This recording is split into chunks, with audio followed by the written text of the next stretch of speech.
Last time in my video about transferring energy into racket speed, I got many questions on how to implement this idea. So today I'm going to talk about a structure that can help you. There are many coaches who talk about this, but sometimes the description is a little bit vague, like just let your hand go, or push your hand, or using some sound like whoosh, whoosh. To me, it's best if you have clarity on the technique, on the structure and the form of your body. Once you have that mental image, it's a lot easier to integrate it into your technique.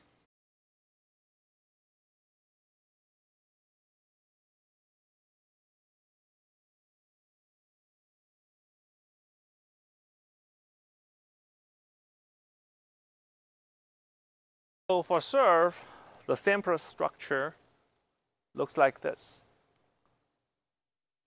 When you pass your racket, it will drop, but your elbow stays high. So your elbow is pointing this way, but your racket head is pointing this way. Similarly, for forehand, after you hit, you should have a structure where your elbow is pointing out towards the court, but your racket head is pointing to the back. You can see it from this angle. My elbow is pointing forward, but my racket is pointing back. For backhand, I'm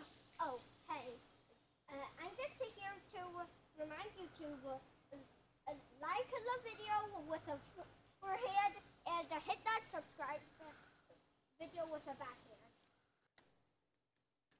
And then for the backhand, it's not so obvious because of the structure of our body, but still there is an element of this simplest structure.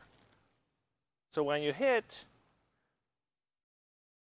when you let the racket fly, the racket is pointing that way towards the court, but the elbow is pointing towards that way.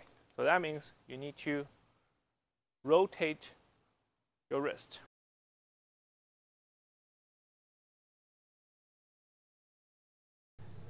So why do we need this structure? This structure is very powerful because it forces you to make the racket head travel a lot faster than your elbow.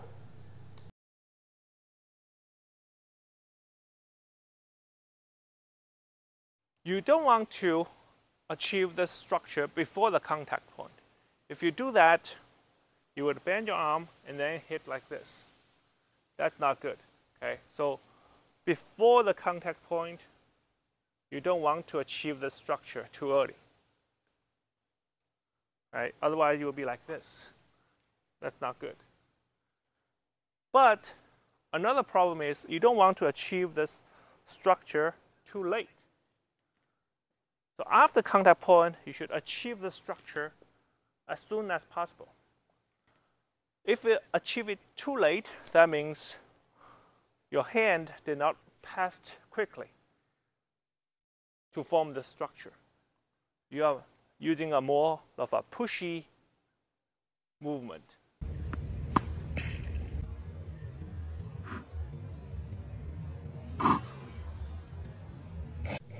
How to practice? So the first thing you can practice is visualization. Have a mental image. Your brain is very smart. Once you know what the structure looks like, you will get it done automatically. One thing you could do is the elbow wrist swapping technique, or EWS. Right before the contact point, you feel like your elbow and the wrist swap position. So when I hit, first the elbow actually leads the wrist. But just before contact, you feel like your elbow goes back suddenly and your wrist suddenly goes forward. Okay? It's like Your elbow leads the wrist, but now they swap positions. Okay. It helps a lot with the backhand too. Right before contact, see, my elbow is leading the wrist. I imagine that my elbow tucks in and my wrist goes out. They swap position. You will instantly feel a stability of the structure here. Same thing for serve. When you serve, when you go up, your elbow leads the wrist. But then you need to swap them. You need to use your muscle to swap the position. All the strokes is not a long, linear structure moving all together. You should have an image of many segments pointing at various directions. So everything, this is pointing this way, this way, this way, this way, this way, that way. Everything is pointing to a different direction, and you have many, many different segments in the body. And even after hitting, you should not straighten everything. You should, after hitting, you should quickly turn into many segments as well. But the directions of those segments changed. Another thing you can practice is this drill, okay? First, you have the racket pointing this way, the racket butt pointing out towards the court, racket head pointing backward, right? So you can choke up your grip a little bit, but then try to switch the position as quickly as possible, like this, okay? Pointing out, pointing back. And then you can do a full motion. But also, you switch the racket head position as quickly as possible. And also, pay attention to the grip tension. Okay. Many people tighten the wrist too early. So you should feel loose, tight, loose during contact. Right before contact, it's all loose.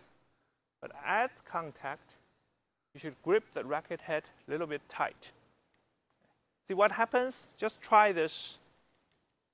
So you can try this. If you hold your racket very loosely, right, move forward, but then all of a sudden, if you grab your wrist tightly, what will happen? The racket head will go immediately, right? But that's only one moment. After that, you should be loose again. Right, so loose, tight, loose. That way you can naturally achieve this Sampras structure. And finally, you need to pay attention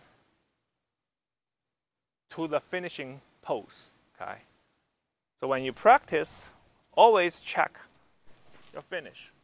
You want to make sure you have this Sampras structure for any shot. Right? Always the elbow pointing towards the court, the racket pointing towards the back.